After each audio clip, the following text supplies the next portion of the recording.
Hello, and welcome to the National First Look Program and Beyond, Comprehensive Strategies for Accessing Property. My name is Jacob, and I will be in the background answering any WebEx technical questions. If you experience technical difficulty at any time during this WebEx event, please submit your technical issue into the Q&A panel, and I will try to assist you. You may also contact WebEx technical support at 1-866-229-3239 for further assistance. Please note that as an attendee, you are part of a larger audience. However, due to privacy rights, we have chosen not to display the number or list of attendees to everyone on the call today. As a reminder, today's call is being recorded. We will be holding a Q&A session at the conclusion of today's presentation. You may ask an online question at any time throughout the presentation today by simply typing your question into the Q&A panel located on the right-hand side of your screen. Just type your question into the text field and click Send. Please keep the send to defaulted to all panelists. You will also have an opportunity to ask verbal questions following the presentations. Please look to the participants list and verify that your phone icon is next to your name. If you do not have this icon next to your name, you will need to hang up and dial back into the event, or you will not be able to ask verbal questions. Please note your attendee ID number, as this will link your phone to your computer ID. If you wish to ask a question, please use the raise hand feature in the participants list. As time allows, I will unmute you for your verbal question. With that, we invite you to sit back, relax, and enjoy today's presentation. I would now like to introduce you to your presenters for today from National Community Stabilization Trust, Craig Nickerson, Aaron Pearsons, and Carlos Alcazar. Craig, you now have the floor. Thank you, Jacob. Appreciate it. Hello, everybody. I'm glad you could join us today to talk about First Look and beyond, some of the other things that are happening in the marketplace and impacting how you access real estate going forward. We're also pleased to have with us on this call our HUD NSP experts. John Laswick is on, as well as Hunter Kurtz. So thank you, gentlemen, for joining us and supporting the effort. And as Jacob mentioned, I'm joined here by two other National Community Stabilization Trust senior executives, Aaron Pearsons, who handles our business development and support team, and Carlos Alcazar, who handles the seller asset managers, the folks who manage the individual First Look transactions. So why don't we jump right into the discussion here and talk about what we hope to achieve. And we'll have a couple of stopping points during this presentation so you can ask questions. I know Jacob mentioned at the end, but we'll try to make a couple of other pit stops as well. The first one after this first sort of overview of what's changing in the property disposition marketplace, and before we get into First Look specifically. So you can see here what our objectives are. For those of you who are new to the trust, we wanted to explain a little bit about what the National Community Stabilization Trust does, a little bit of an overview of how acquisition of foreclosed and abandoned property is changing in the marketplace, and it is changing. A lot of change is happening. So this is very timely, this webinar. We want to illustrate ways that you can access property beyond First Look. There's a number of new opportunities out there, and I think the bottom line here is we've got to be facile enough, smart enough, savvy enough to figure out how we get control of the most important assets in our neighborhood stabilization efforts, whether they're new to the REO inventory or at some other place along the continuum. We're going to explain how the National First Look program works. This is the core component of our session today. And as a subset of that, what's new and improved with the FHA First Look program? It is a much more streamlined effort than what we might have seen a year ago. And lastly, we'd be very remiss if we didn't show you how REO Match, our stabilization trust technology mapping management information tool, how that works and how it can drive the purchase process. So let's jump right into it. And my guess is 80-90% of the attendees on this webinar know this already, but we're fairly new to the housing and community development world, although many of us as individuals have been in it for 20, 30, or 40 years. And it was created specifically because of the high rate of foreclosures and abandonment and the concentrated nature of those foreclosed properties in hard-hit markets. And sort of serendipitously, we came about at the same time that the Neighborhood Stabilization Program was authorized and appropriated by Congress back in the summer of 2008. And as you see here, we're created by a lot of the national nonprofit intermediaries, the most highly respected housing and community development organizations in the field, as a way to have one single facilitator or clearinghouse to convey property rather than having a lot of competing structures. And we're working with over 230 NSP grantees and a lot of other community buyers as well at the local level, and importantly, accessing property from over 35 different sellers of REO. So, I'm not going to belabor this point. You can see on this slide a number of things we do. We provide financing, we provide capacity building assistance, along with, and under the guidance of HUD, we have become a sort of focal point for a lot of issues related to neighborhood stabilization and have become a voice in that regard. But we're here to talk about mostly the first one here, transfer of properties, how we have helped sort of facilitate the transfer of properties. I had lunch with someone today who said to me, a senior executive with an organization in Washington, who said, so in one sense, give me a picture of what you do. The explanation I gave him was the hourglass. We have lots of services out there with property. We have lots of community buyers at the bottom of the hourglass. Someone needs to be a conduit in the middle of that hourglass to make sure that the flow is consistent, transparent, and predictable. That's really what we're doing. Before we get into first look, we're going to spend a little time here, maybe 15 minutes, just talking about how things are changing. And I don't want to be too dramatic here, but I think the biggest mistake we could make is to assume that the future looks a lot like the recent past.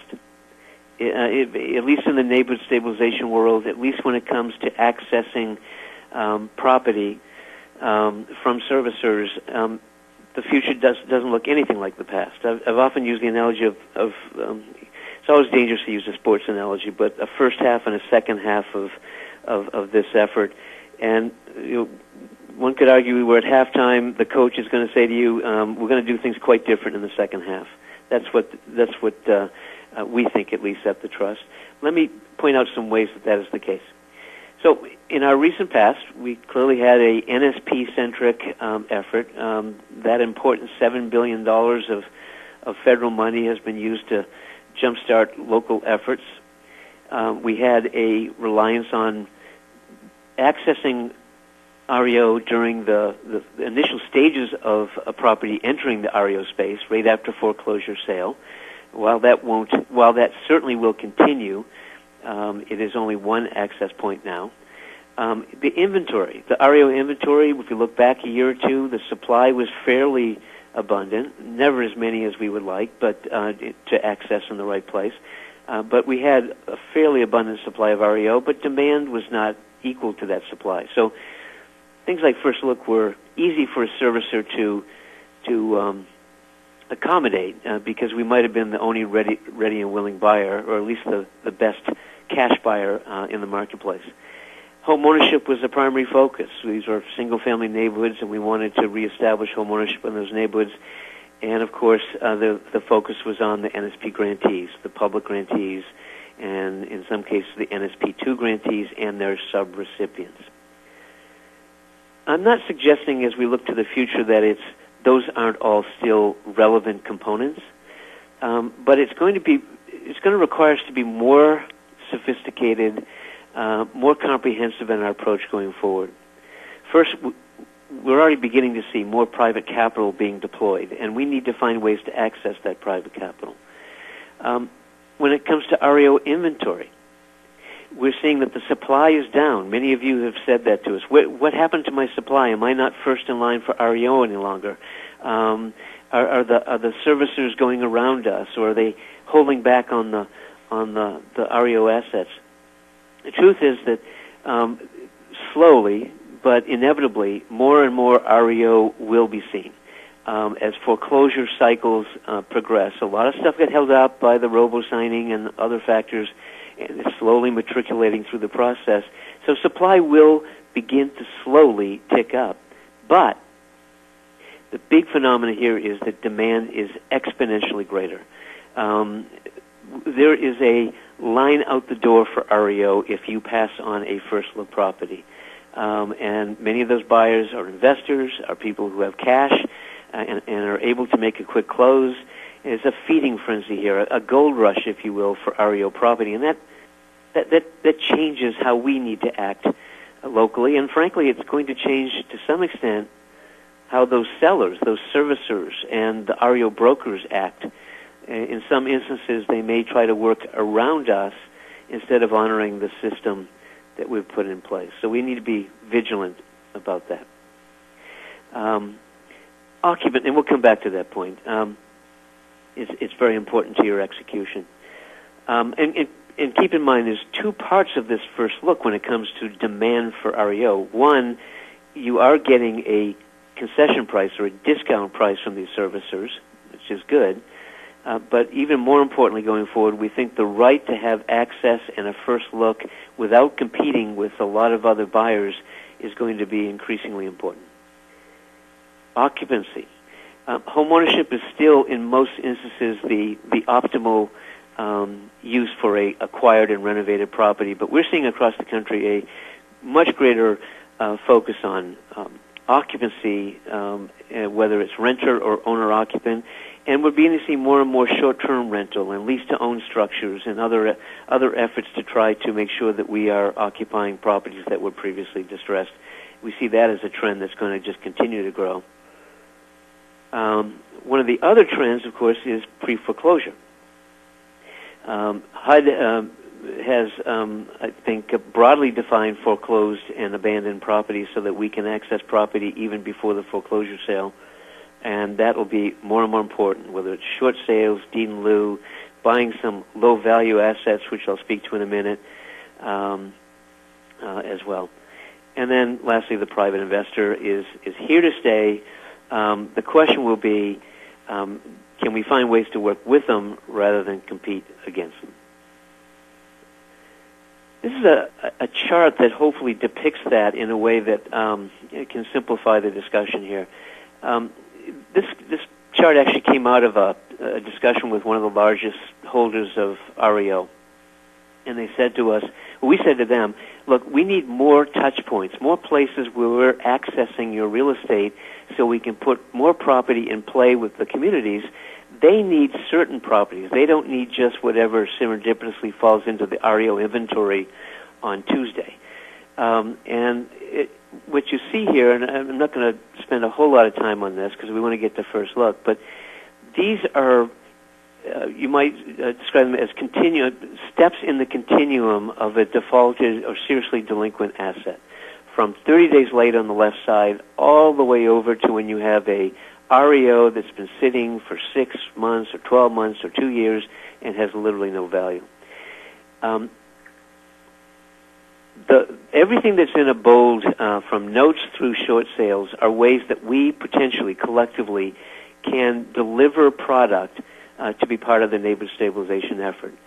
Right on the right side of the arrow, the red arrow, you'll see first look and second look and other executions like that. But we need to be savvy to have ways to access property at each of these segments of the process beyond the loan modification when that is not working. Let's move on, Aaron. I'm not going to spend a lot of time on. These are slices. These are slices of that pie or that gauge that you just saw. The distressed note purchase. You probably heard a lot of discussion about this in the last few months. This is the notion of buying the paper, not the property. It's not an eligible NSP expense. You've got to use NSP dollars for the purchase of the foreclosed and abandoned asset.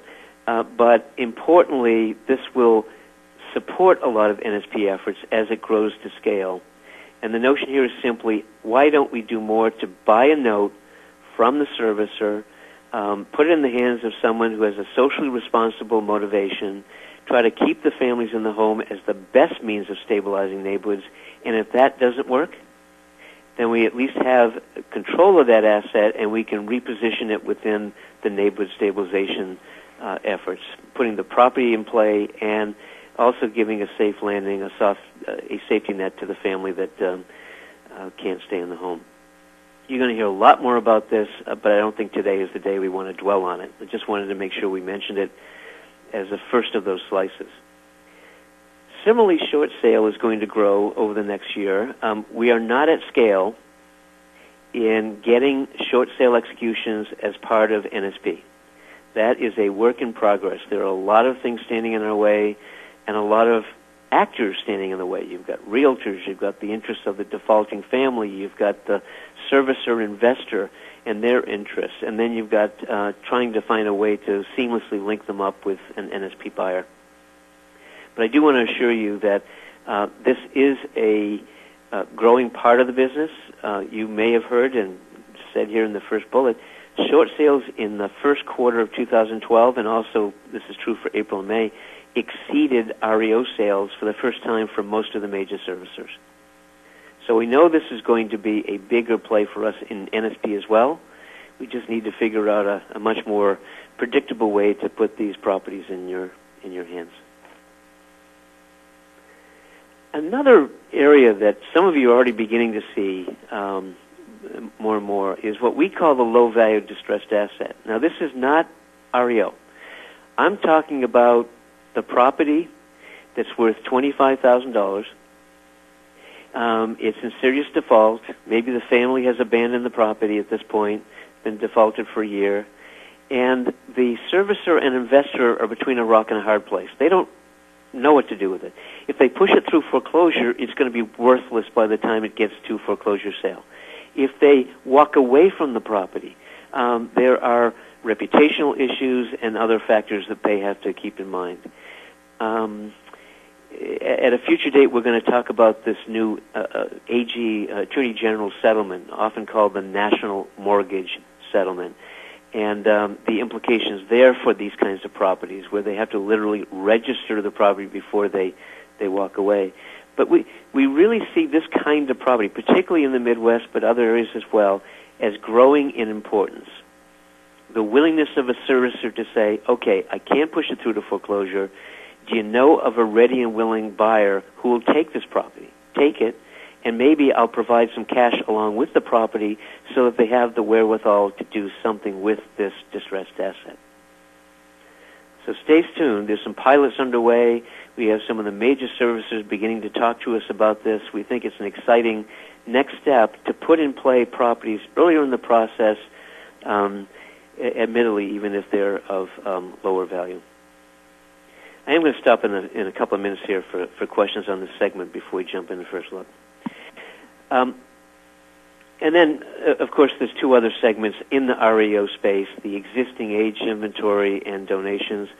What I would say about the existing inventory is, even if you passed on a first look property, you looked at 123 Maple Avenue, you thought it was important to your effort, but you passed on it because the offer price from the servicer wasn't right, or you weren't ready, you didn't have any program income to deploy for that property at that point in time, whatever the reason. In REO Match, you're going to be able to follow that property, and you could maybe later identify it and say, you know what, I want to go back and see if I can get that for a better price. Invariably, after 60 days, most servicers will provide that property to you at a deeper discount. In the case of FHA, you get nonprofits and government agencies will get up to a 30% discount after that 60 days. Or after a longer period of time, you can pick up properties for as little as $1. So it is very much worthwhile to have a tickle system, watch these properties, and maybe seize them even if you passed on them during the first look opportunity. And then lastly, and this goes back to the gauge, the last of these segments on that chart, donations. We could have a whole session on donations, and maybe we should in the future, but the key here is that there are a growing number of low-value assets that the servicers hold. They don't want to sit on them. and they are willing to donate them. It's become a big part of what the National Community Stabilization does. I'd say it's close to a fourth or more of our overall activity, and it's the challenge for us is to find those nonprofit and public sector entities that would take a donation. And importantly, a lot of these donations aren't worthless vacant lots. Some of them have value. It's just that they need to get them off their books quickly, and so they're willing to convey a property that's worth 10 or 20 or even above $25,000 in value. And that's particularly the case now with this national mortgage settlement. Under the anti-blight provisions of those settlements with the 5 servicers, Bank of America, Wells, Chase, Citi, GMAC, or Ally Bank, donations get full credit to that servicer in terms of their settlement obligations, and as a result, they're much more focused on the donation execution than they have been in the past. And I think that suggests an opportunity for all of you going forward. We'll be talking a lot more about that in the future. And if you are interested in being a donation-only buyer in addition to First Look, you see a website address there to reach us at the Stabilization Trust. So just to sum up here, next 3 years we think are going to look quite different than the last 3 years. We're going to look to access more capital in different places using our limited NSP dollars and CDBG and home money to leverage other capital. We're going to be looking to enlist more local for-profit and non-profit partners in the campaign. We see that in community after community. We're going to be deploying more approaches to access more property and more people in the effort. It has to be more holistic, and we're going to need a deeper toolbox. First Look may end up being and remaining the most important tool in that toolbox, but it can't be the only tool. So let's talk about the most important tool in the toolbox going forward here. But before we do, why don't I just stop for a minute and see if there aren't at least a few questions that we can address at this point in time before we do a deeper dive on First Look.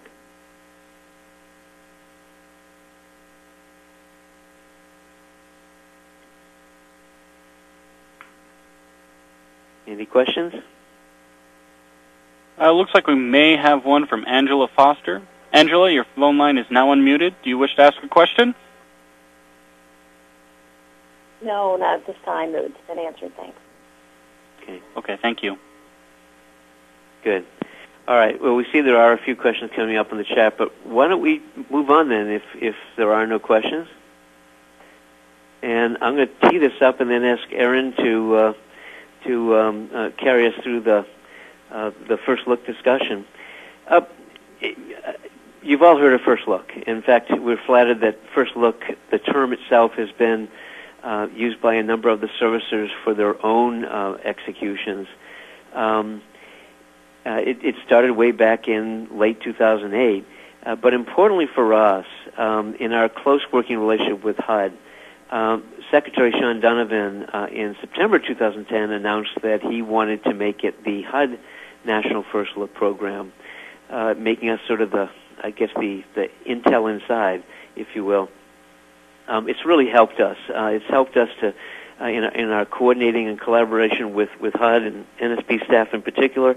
It's helped us with the servicers for them to know that this National First Look program is not just a nonprofit execution. It is something embraced by HUD in a partnership. And so what's really happening at this point is that we have signed up hundreds of community buyers. I think I mentioned earlier over 230 NSP grantee buyers and their subrecipients. And we are working with most of the major sellers of REO. Bank of America, Chase, Citi, Freddie, Fannie, FHA, GMAC, NationStar, Ocwen, U.S. Bank, Wells Fargo. That's alphabetical, by the way, just to be politic. So all of them are engaged with us,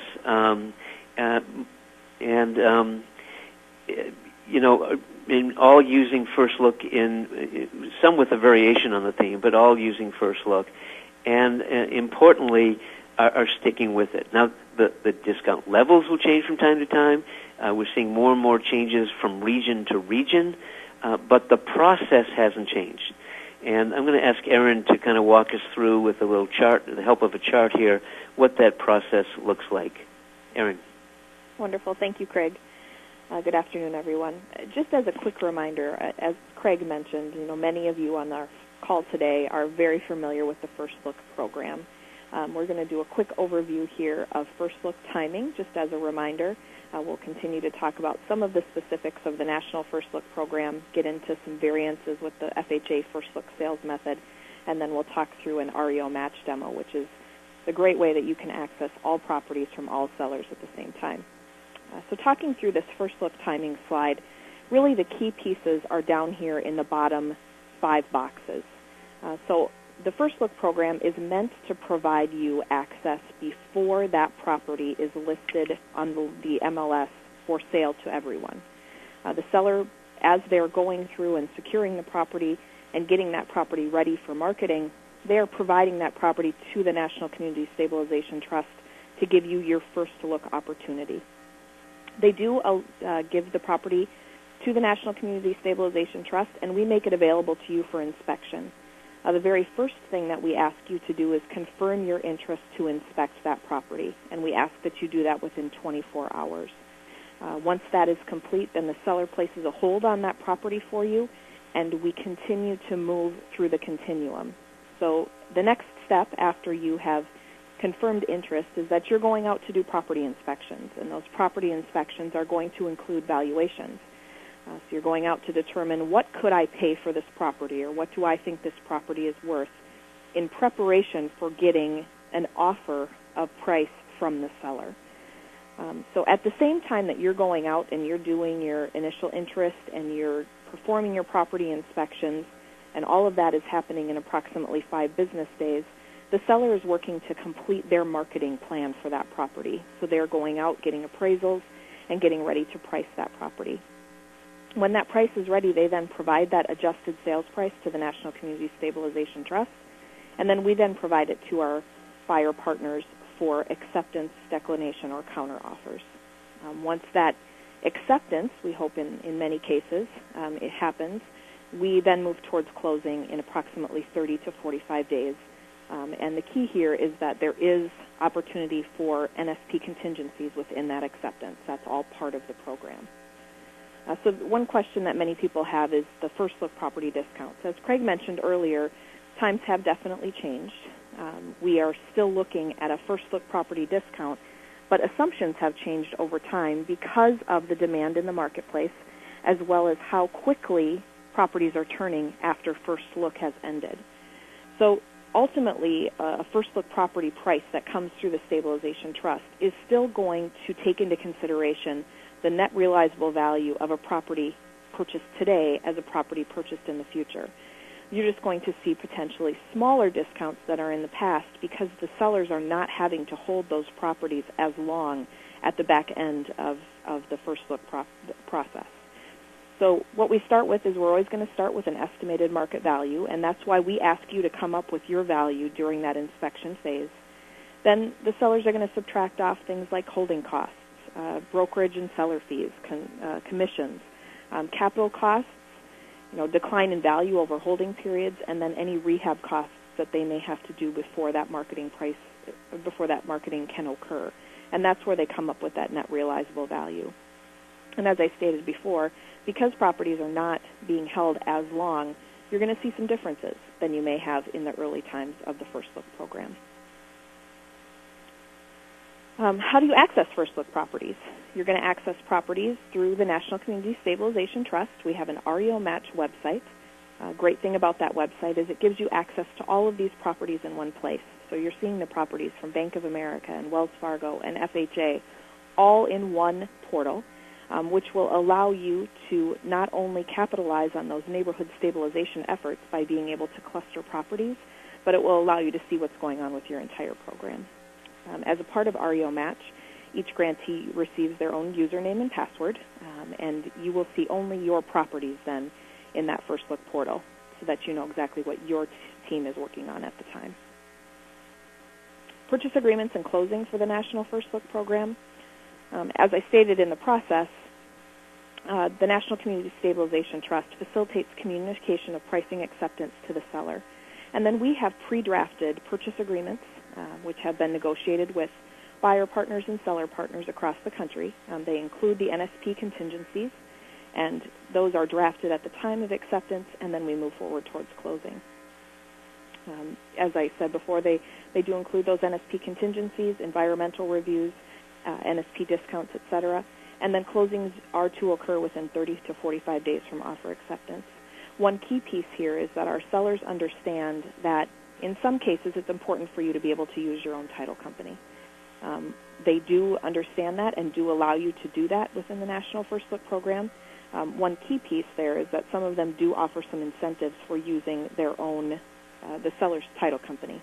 So that's a piece that certainly we'd be able to talk to you about at the time of signing up with the trust.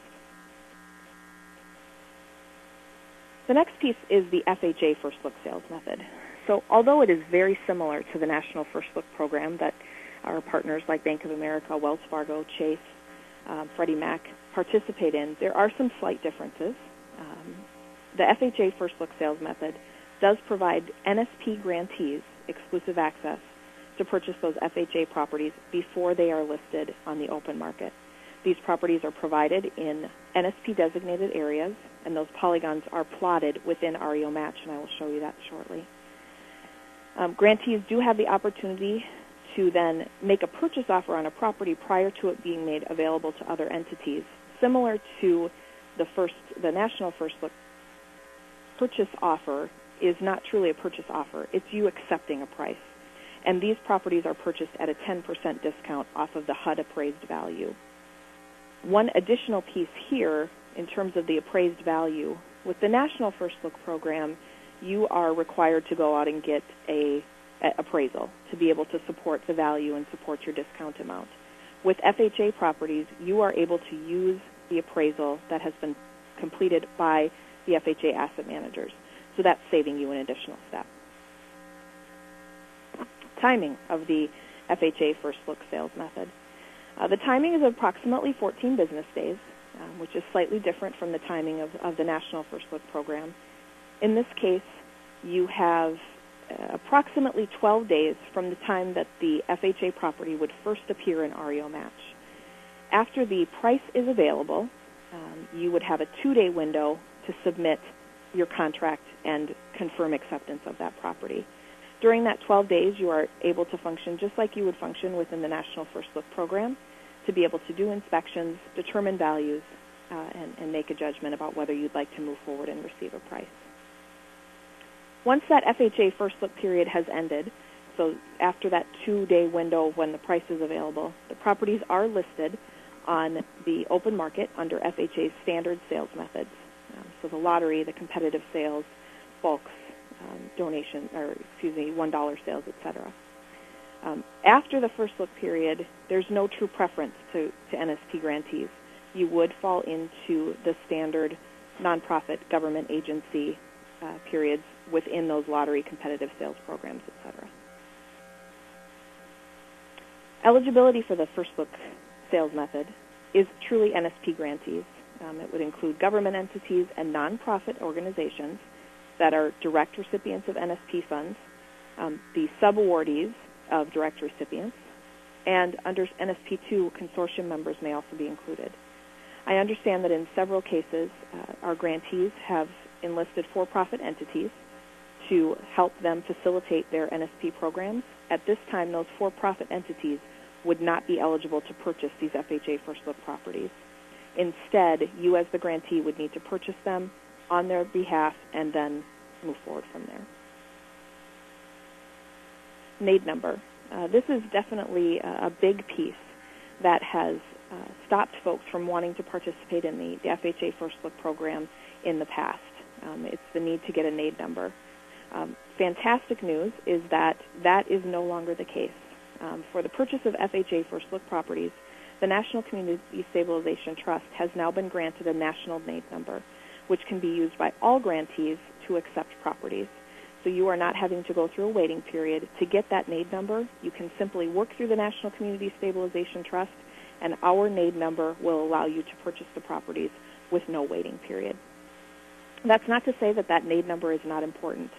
It is important for those subsequent programs, the lottery, the competitive sales program, to be able to get additional discounts on those properties. So if you do already have a NAID number, it can be used to purchase those properties outside of that first look sales method and is important. Accessing FHA first look properties is going to be very similar, exactly the same as accessing the national first look properties. It's all going to be done through the REO Match website, and again, each grantee will receive a username and a password to an individual portal where they can access those FHA first look programs in their NSP target areas. Purchase agreements and closing. Here, the purchase agreement is an FHA-specific sales transaction. We, again, will facilitate the communication of pricing acceptance to the FHA asset managers. And at that time, a contract package will be provided to our buyer partners, to our grantees, for execution. For those FHA first look transactions, it is the standard FHA single-family sales contract, and the link has been included here, and I know this presentation will be available to you afterwards. They do, as with others, allow those contingent contracts, which will allow you time to satisfy your NSP program requirements, such as the environmental reviews. And there's specific guidance as to what that language needs to look like. The guidance for the contingency language is also here. It can be viewed at the HUD website. Again, closing time frame is similar to the National First Look program, 30 days. Extensions to that 30-day closing time frame can be approved on a case-by-case basis, and those extensions are generally for the purposes of completing those required NSP items. At this point, I think we'll stop and take a question or two before we move into an overview and a demo of our REO Match system.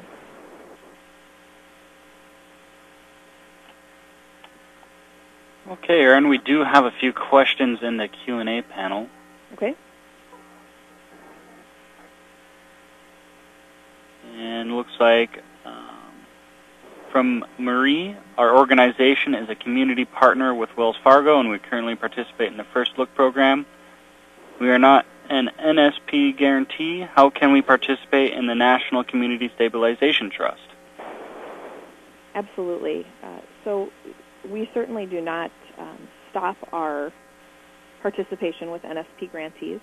We are working with other local nonprofits that are mission-oriented towards neighborhood stabilization, and you can certainly contact the National Community Stabilization Trust. We have contact information at the end of this presentation to let you know how to reach us. You can reach out to us, submit an application, and we'd be happy to talk to you about ways that we can enhance your neighborhood stabilization efforts. And Marie, I'm unmuting your line now. Did you have anything else to add to that?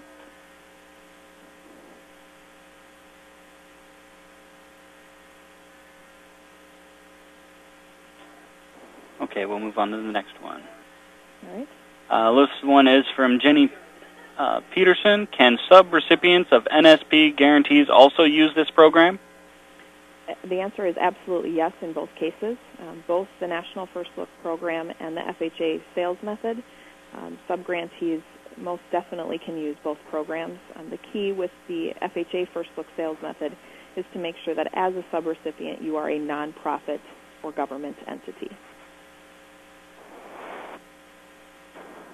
And the next one from Nicole Jenks. If First Look is a HUD program, why can't we access HUD Homes and First Look versus having to bid at HUDshomestore.com? I'm going to defer that question. All of the HUD properties should be coming through the National Community Stabilization Trust as long as they are falling into NSP target areas. Hunter or John, do you have anything to add there? No, I think you're right. It may be the target areas aren't matched up. There's a few places that didn't get their target areas listed, but you might want to send that question into the NSP Resource Exchange Ask a Question box, and maybe it's just a technical problem that we can sort out for you.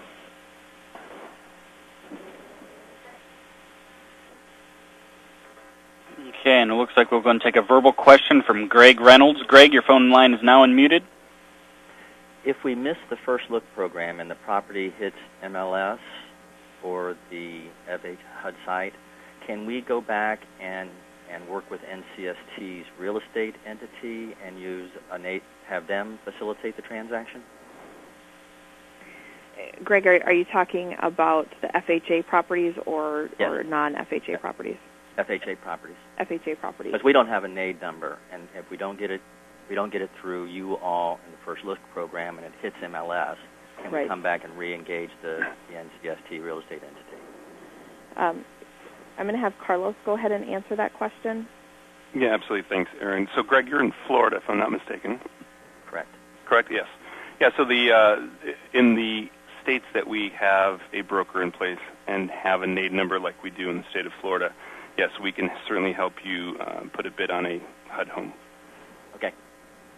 And I'll provide you that contact information after the call. Thank you. Sure.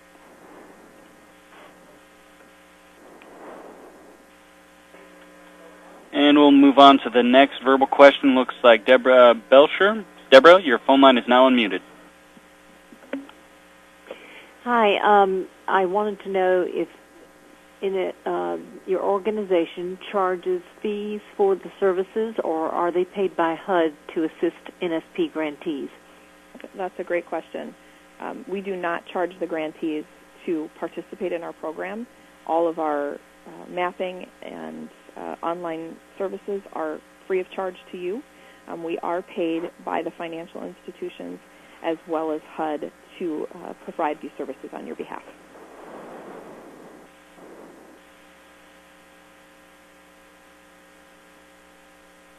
And just a reminder to the attendees who wish to ask questions verbally, please click on the raise hand function so I can see that you want to ask a question. Once you've asked your question, please click on the hand function again to lower your hand so I can tell if you want to ask another question later on. And looks like we have a couple of more Q&A questions here. This one's from Wilma Bradford. Who is responsible for the process and payment of turning on utilities and dewinterizing the property for buyer's inspection? Within the First Look program, Wilma, the sellers are responsible for making sure that dewinterizing is completed.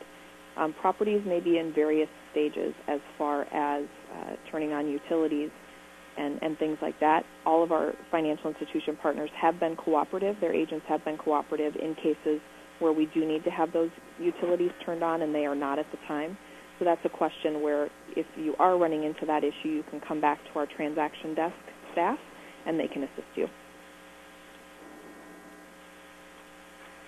And looks like we have one more here from Marie Roberts. Marie, your phone line is now unmuted.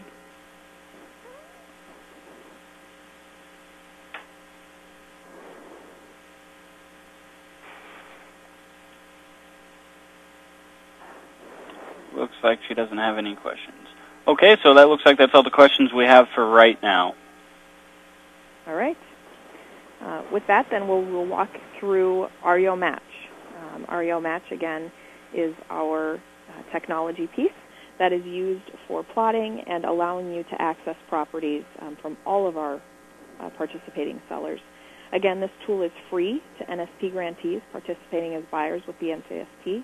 This is a password-protected site, so you will have access to only your properties, and you do need to be a partner of the trust to be able to participate with that tool. The tool does target area mapping. It's a property acquisition management tool. You can define very specific target areas, but it does also include those HUD-approved NSP target area overlays so that you can see all access, all pieces of your neighborhood stabilization program right within one tool. The tool does allow you to track those National First Look transactions from initial viewing all the way through closing. There's ways for you to communicate with the transaction desk staff on all acquisitions as well as receive customized support.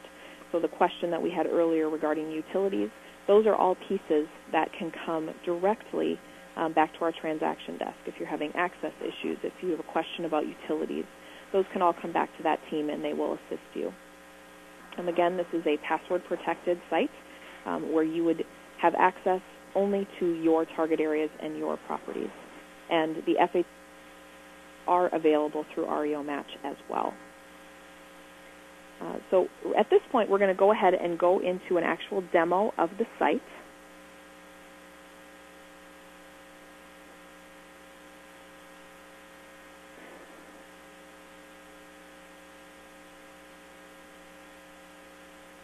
All right. So this is the front page of REO Match. Here on this front page, you are able to log in, put in your password. We've recently, within the last couple of weeks, updated the REO Match site to our version 3.0. That version includes some really wonderful enhancements for those that have been partners of the Stabilization Trust for some time. For those of you that are new, you're getting the benefit of many years of experience in terms of helping you best manage your properties and your portals. So I'll go ahead and log in here.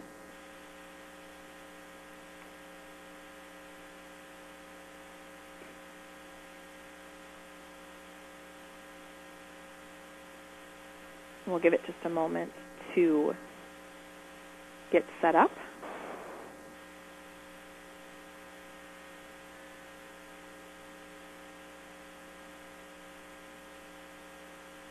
And so that everyone is aware, we are in a test site today. I'm not affecting actual production data, and so there may be some speed issues, and I certainly apologize for that. This is REO Match.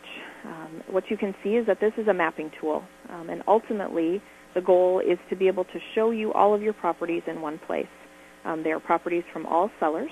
What you can see as we look at the initial mapping screen here is you're able to zoom in and zoom out. Underneath this area where all of our properties sit are what we call polygons.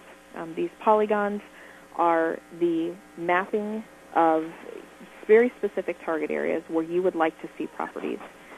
We draw these on your behalf, and these can be drawn simply as your NSP target areas. They can also be drawn as smaller or larger subsets of those areas based on your individual neighborhood stabilization efforts.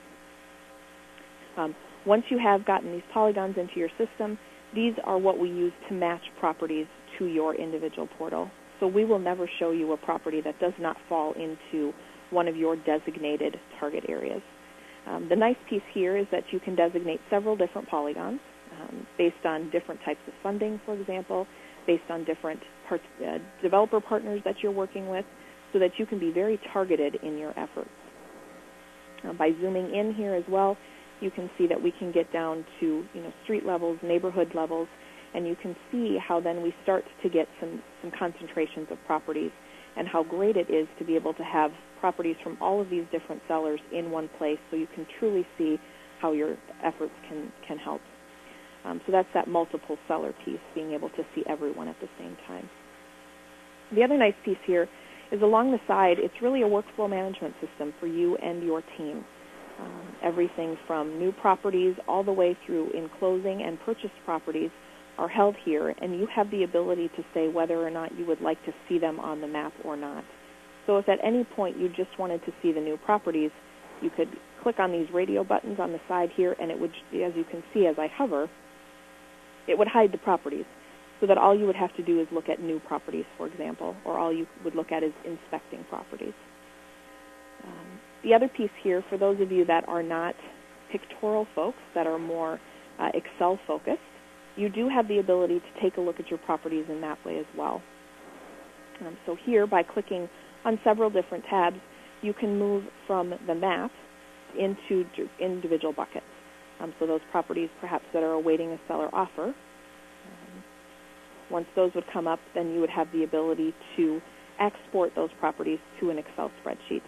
You do also have the ability to look at all of your inactive properties and export those to Excel. So if you're getting ready for a team meeting where you want to take a look at all of the properties that you have to inspect or all of the properties where you need to express interest, that's something that you can do there. One of our newest features of REO Match is this alerts bucket.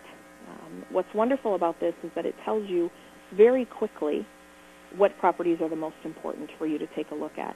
As I stated before in our overview of the timing associated with the first look process, there are very specific times that you need to meet. One of them is with offers. So here, within the alerts bucket, we currently have 4 offers that need to be acted upon right away. Those are letting you know that if they are not acted upon within the time frame, they will disappear from your portal. As you can see, if I hover over these properties, I will see what status they are in so I understand which things I need to act on. And these will always be listed in this alerts bucket from the most important down to the least important. So that which is going to expire first, which based on, or that which is going to expire last. One additional piece that we've added here now is full addresses.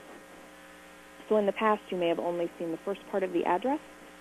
Based on feedback from our grantee partners and users, we learned that many of you are working in multiple cities within a target geography, and it's much easier for you to be able to quickly look at exactly what address and what city that's in. So that is now here for you.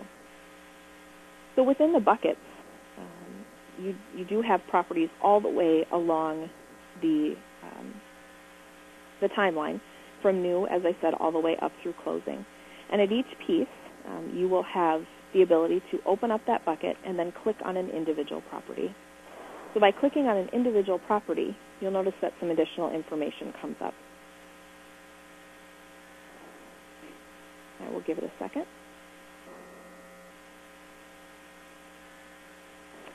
So here what happens when I click on an individual property is that the system will automatically zoom into that property so that I can see it on a street level.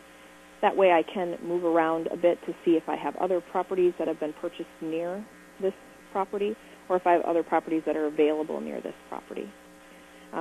By right-clicking on the icon, I have different options that come up. The first 6 options will be the same every time I click on a property. So I will have the ability to contact our National Community Stabilization Trust transaction desk. It will send an email directly to the desk to let them know that assistance is needed. I can look at the property on a street view, so that will be the last time that the Google truck went down that street. I'll be able to see, if I'm going out to do an inspection, is it the yellow house in the middle of the block, for example. I can add new notes. If I'm working with a team of folks and I want to make sure that I enter some notes on that property so that the next person that looks at that property knows what I was thinking at the time, I can do that. I can add a bookmark to the property. If it's a really important property and I want to make sure that someone else on my team is seeing that property, I can add a bookmark here, and then it would appear down here in my bookmarked properties bucket. The next piece is I can upload a document. If I do appraisals, if I do BPOs, if I have construction estimates, I can upload all of that, and it will keep it within this property record so that I have it available quickly. I can take a look at property characteristics, which is an association of Zillow, and see quickly what past information might be available. The most important piece that I'm going to need to do, especially with a new property, is be able to take action on that property. So this take action on the property will be available at every stage of the process. And by clicking on it, it will come up with a dialog box that's very specific to the status of the property. In this case, this is a new property, so my first step is going to be to express interest on this property. Here I'm going to choose my action. I'm going to have 2 different possibilities. I'm either going to be interested in inspecting the property or I'm not going to be interested. If I'm not interested in inspecting, it will ask me to provide some information as to why I'm not interested. Does it not fall within my property characteristics? For example, is it a condo rather than a single-family home? Is the property location just not right? It's very near retail. Those kinds of things. Those are very specific things that we would like to know from you so that we can better target properties for you in the future. Otherwise, you can click on I will inspect. The comments is always optional. If you want to leave a comment for our transaction desk, you can do that here and it will be saved with the property. After I hit submit, a couple of different things are going to happen, and I want to make sure that we take a look at that. So the first one is over here is our selected property details pane. You can see that it's got the property ID, which is an internal stabilization trust ID, the street address, the program that it's in, and the seller, and then an expiration date. So that gets back to when does this property fall out of a given status. As I stated before, when you have a new property, you want to make sure and express interest on that property within 24 hours. This expiration is going to help you know when that 24 business hours is. Then I'm going to hit Submit.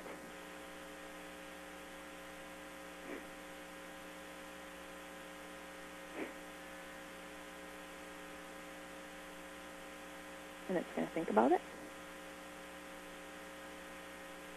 And now in this case, what you'll notice is that my property went into awaiting broker contact information.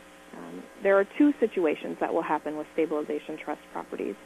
Either broker contact information is going to be available when you first indicate that you're interested in a property, or you may have to wait a short period of time to receive that broker contact information. In this case, the broker contact information was not available, so it goes into this awaiting broker information field.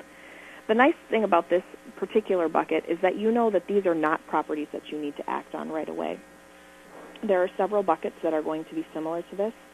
You're not going to be able to act on a property that's in awaiting broker contract information. You're not going to be able to act upon a property that's in awaiting offer, because those are both stages where we're waiting for something from our seller partners for you to be able to take that next step. If the property would have gone into our inspecting bucket, what you'll notice is that some additional information is then available for that property.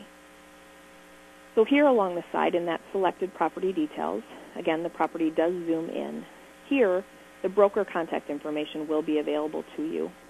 Contact name, phone, and email where applicable will always be there so that you can reach out to that broker contact right away to be able to inspect that property. After inspecting, you would indicate whether or not you're interested in making an offer or receiving, an offer on a property, and then it would move into the awaiting seller offer bucket that I had just described. The key here is once we get an offer, a property is going to go into this offers for your consideration piece. At this point, you can click on a property, and some additional information, again, is going to be available for you in this selected property details pane. First is going to be that estimate of fair market value, the adjustment amount, and then that offer amount. So this is then the price that you're taking a look back at your assumptions related to construction estimates, BPOs, et cetera, to understand whether this property price makes sense for your organization. If you do want to take action on that property and accept that offer, you're going to go through exactly the same types of steps that you would have gone through to express interest in a new property. You click on that Take Action button, and then you come down here to I accept. We'll go through a sample acceptance here. So once you decide that you would like to inspect the property, the first thing that you're doing is you're confirming that you've inspected the property and understand that you're entering into an agreement to complete closing at this property at the agreed price. Click I accept. Move on to the next step. One new feature that has been extremely helpful for some of our grantees is this ability to drop down and be able to select an individual buyer to take title to a property without having to type in all of the details each time. In this case, you can drop down because this is test data, we have some different pieces here, but what would happen is that it would be every entity that's associated with your organization. So there were some questions before about whether sub-grantees can participate. Absolutely, they can participate, and usually many of them are participating as part of a grander program.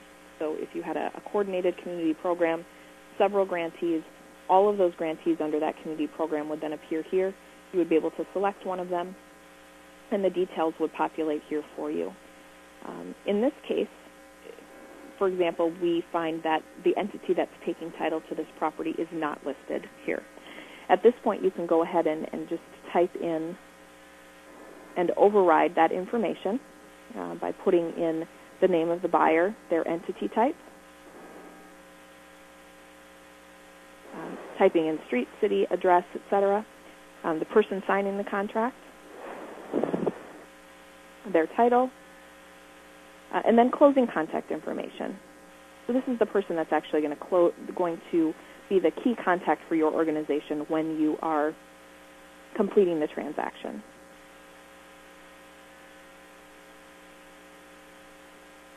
One key piece to recognize here is that whatever information is typed in this is going to be exactly what you're going to see on your purchase contract. The Stabilization Trust and our partners within the National First Look program are utilizing a document preparation system. Getting back to those templates that we talked about earlier, those templates are preloaded, and then we're looking to get exact information from you at this point about who's taking title so that we can finish the population of those documents. All of the fields within this particular piece are required. The next piece that we ask you to confirm is source of funds. What you'll notice here is that in the past we were just asking you if they were NSP funds versus other types of funds. Now we've given some additional delineation to those funds. Whether you're taking title with NSP1, NSP2, or NSP3 funds, you would be able to select that here, and then what's wonderful is that it will bring up the grant numbers as well as the grant locations for the NSP3 in the particular area that you're working in. So in this case, we'll go ahead and select the state of Minnesota. Here, as we stated before, you're either able to utilize the seller's title company or your own. By selecting the user's title, to use the seller's title company, I just simply click on this box. The remaining boxes will disappear, and that's not something that you have to enter. If you did want to utilize your own title company, you could simply uncheck that box, put in your title company name here, all of the information, and then click the next button. We'll go ahead and use the seller's title company for this example. I know that there are several states that require separate escrow company information. Again, this is an opportunity for you to put in that escrow company information if it's required. In this case, we won't go ahead and type that in. Next piece here is offer has a community coordinator. I talked about this just a moment ago. When there is a coordinated group within a geography, I know several of our states have state coordinated programs where then they organize on behalf of other buyers. If there is a community coordinator in your area, you would be able to put that information in here so that the financial institution partners could contact that community coordinator if they had any questions about the individual transaction. Last piece here is selecting lead paint options. If you know that the home was built prior to 1978, you can choose an option concerning lead paint. In this case, we'll go ahead and say the house was not built prior to 1978, just for example purposes. If it was received prior to 1978, you would either have the opportunity to conduct a risk assessment or waive the opportunity for that risk assessment. Final step before you are communicating that you would like to accept the property is to review the information that you had entered. So review all of the buyer information, the monetary and funding pieces, and then the escrow and title. At this point, you click accept. It would ask if you're sure you want to accept this offer, and you would say yes.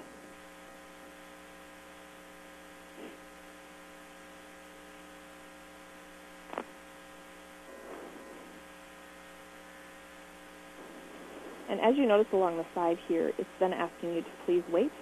So that Monroe Street property that we had just accepted has now moved into offer accepted status. This is, again, a status where we're in a waiting period. So at this point, we would communicate that acceptance to our financial institution partner. They would prepare the purchase agreement and send it to you for your execution. Until that is completed with that execution, you would not be able to move to that in-closing piece. So this is really, again, a holding period where you're waiting for seller's response. One additional piece that we have added as a result of our enhancements over the past several weeks is the ability for more than one entity to see a property at the same time. NSP grantees are always given priority, but now anybody that has a polygon or an interest area is able to at least view that property. So we're really truly focused on neighborhood stabilization by making sure that a qualified group is purchasing that property before anyone, an investor, et cetera, has access to that property.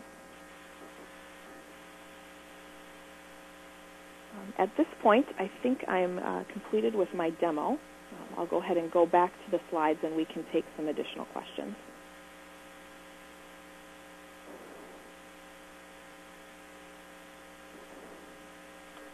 Okay, so we'll go and take some verbal questions here. We're going to go and start with Marie Roberts again. Marie, can you speak now? Yes, but this was going back to my previous question. I had a new phone system, so I apologize for that. It was on mute. But I wanted to find out in reference to first what the the slide, will we have access to using that system at the reomatch.com? Anyone that is signed up as a partner of the National Community Stabilization Trust would have access. So here at the end, there's contact information for getting in touch with us. If you are not currently a partner of the Stabilization Trust, please do reach out to us. We will get you signed up and we will get you access. Okay, I have previously reached out to become our organization to become part of the Stabilization Trust, and I have not been able to get a response back. So, I did want to mention that.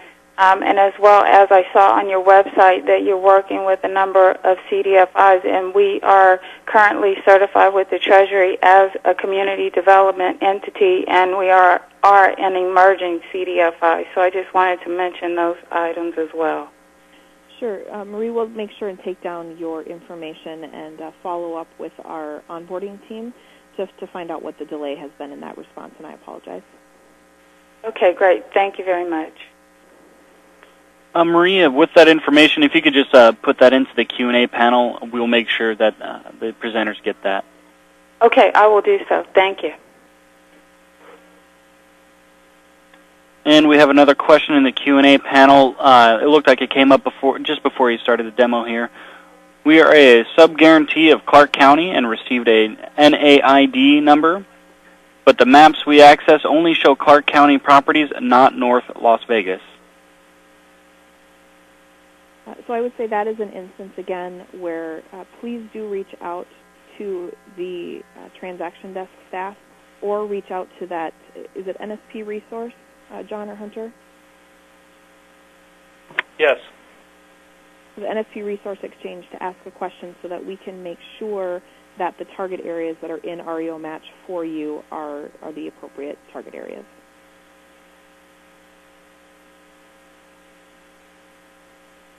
And another question here. HUD only allows nonprofit buyers to take advantage of the 10% discount if they are buying on a first-look basis with their NSP NAID. No discount in HUD homestores.in, the post-NSP world. What is the future of FHA First Look and the nonprofit discount? John or Hunter, do you want to field that question?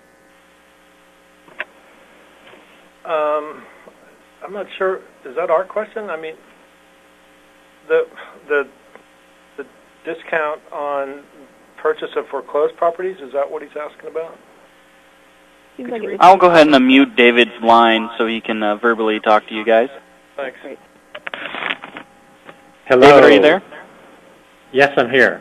Hi. Well, I know there was a change in the nonprofit program for buying HUD properties, that the discount that was typically offered was taken away, and but it was still available with FHA First Look, and so the question is, I guess, what's the future? Yeah, what's the future of FHA First Look post NSP or buying outside of NSP? How will nonprofits be able to access or utilize a discount from HUD outside of NSP or outside of FHA First Look? Well, I can't really speak for FHA. I'm sorry. I think that we'll be in an NSP kind of mode for at least the next couple of years here, as I've been mentioning on some of our other webinars. I mean, we already see over $600 million worth of program income from primarily through NSP 1 at this stage. So I think there's going to be money out there, and we'd certainly like to keep First Look running. It will most likely have a lower level of demand, and our resources are also tapering off. So we are in the process of trying to figure out how that happens. But I think there will continue to be a demand. How FHA will respond, I can't tell, except I do see some positive signs in the way that they are handling their property dispositions and in the way that they are handling their single-family mortgage insurance, in the sense that they're trying to make it more flexible, both of those operations more flexible. I mean, I think just the fact that the Stabilization Trust took over the FHA portion of the First Look is a good sign, because it shows that FHA is willing to kind of let that go, and it has resulted in a much higher level of sales and so forth. So I think their experience with it's been good, but the reality is that all this stuff costs money. I mean, they have, as you can see from all these great features, I mean, these things don't just magically appear. Somebody has to develop them and maintain them, and that costs some money. So I don't know if I've vacillated enough for you. I mean, I think that, I don't think anybody knows exactly what the answer is, but I believe, just from my experience with this, that we'll probably continue in a similar vein to what we've had, at least for the next year or two, and then it may kind of taper off. Okay, thanks, John.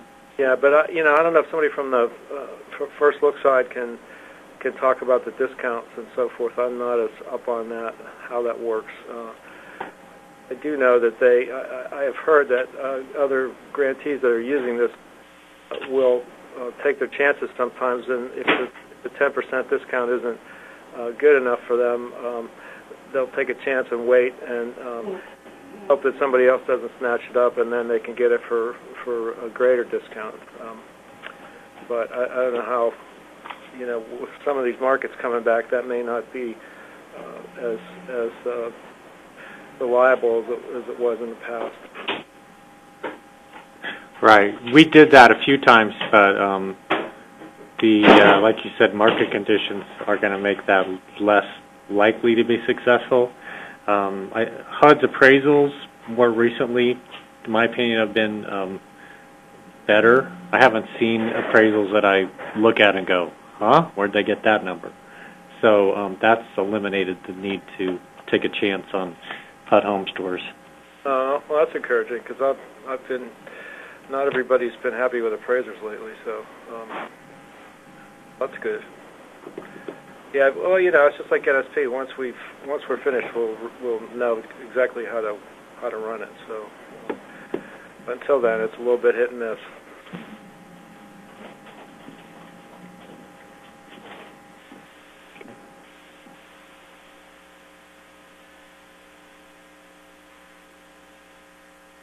And I believe we do not have any further questions. All right. The slide that I stopped at here, just to wrap us up today, the slide that I've stopped at here gives contact information for the National Community Stabilization Trust. Certainly, if you are not currently a participant, we would love to have you as a participant, and you can reach out to us at newbuyer@stabilizationtrust.com to get an enrollment package and move forward in that process. If you are looking specifically at FHA only and not including the full National First Look program, you can reach out to FHA First Look at stabilizationtrust.com, and we have a dedicated transaction desk manager that can assist you with those properties. Similarly, if you are looking to get information on non-FHA transactions day-to-day, this is a day-to-day contact. Desk at Stabilization Trust would be your key contact. And then it does give our website as well as the website for REO Match. We've gone through questions and answers. The last piece here that's going to be important is those NSP resource exchange links. This is a very helpful piece. You can look at additional questions from other grantees, join listservs, request technical assistance. I know that we did have several instances where we've talked about target areas and some needs to possibly have those modified. All of that can be done through that NSP resource exchange.